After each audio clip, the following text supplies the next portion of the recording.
Hi, I'm Tim. Welcome to Watchbox, and thanks for logging on. If you love this watch, email me. My email address is in the description below, tmosso@thewatchbox.com. It is your purchase and pricing email for inquiring about the price of this or any Watchbox watch. Reach out to me for pricing at tmosso@thewatchbox.com. Today we're discussing a model launched in 2016 and as of 2022 still in the catalog. It's the Rolex Oyster Perpetual Cosmograph Daytona reference 116509 in white gold. It has a lovely sunburst blue dial, and as you can see, 40 millimeters in diameter. It measures only 12.1 millimeters thick, from lug tip to lug tip, 47.7 millimeters, and from end link to end link, the total distance across the wrist is 52 millimeters with a 20 millimeter spacing between the lugs. We'll throw this watch on my wrist. My wrist is 16 centimeters circumference, and you can see it wears nicely. It has a lot of presence, a lot of personality. The white metal case with the dark dial makes for a punchy combination. It is easily low enough to fit underneath the cuff, so it can be a dress watch.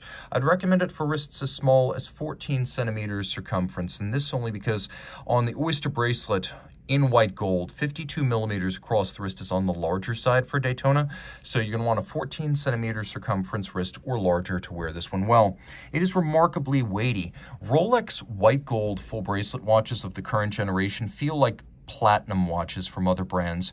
You've got a solid gold case back instead of a light sapphire. You've got solid end links, solid center links, a thick gauge metal clasp and folding component. And you can see the Oyster bracelet has an integrated end link, so it appears all of a piece with no gap to the case flank. There's a taper to the links. We have polished centers, polished outer faces, satin shoulders. Removable links are fixed in place using screws. We have an Oyster clasp that includes the Easy Link tool-free adjustment system, so 5 millimeters in, 5 millimeters out. You can snap it in, snap it out, change the sizing on the fly. There are 3 divots drilled inside the clasp itself, and you can use your strap tool to move the spring bar and change the anchoring point inside the clasp for fine-tuning.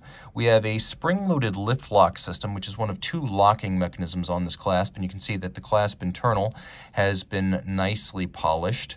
And there's the beak and hook system. You can see how that latches together. Then you have a second latch, and that is a clamshell lock, and you have a little kerf underneath the crown so you can dig your nail in to undo that. So very secure on the wrist. Screwed in case back, screw down crowns. It's actually a Rolex triplock crown in gold. You know that because it has 3 dots, and the one in the center is the largest.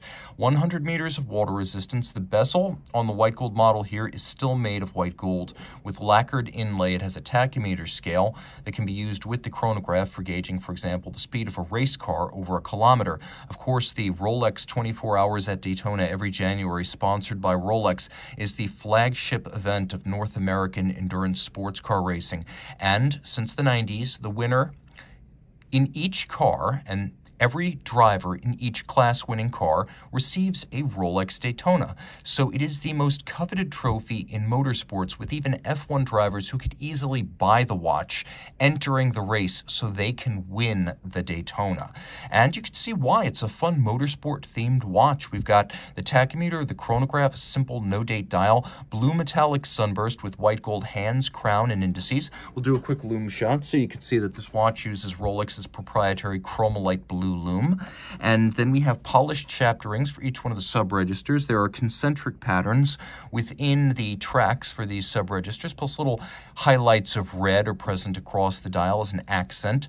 The watch does feature a number of subsidiary functions, such as hacking seconds, so you can stop the watch and set it against a reference time.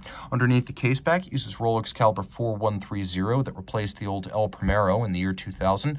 4130 is a bidirectional automatic winder with a rotor bearing rather than the older jeweled staff systems. It has a 72-hour power reserve, a 4 Hz beat rate, pivots on 44 joules.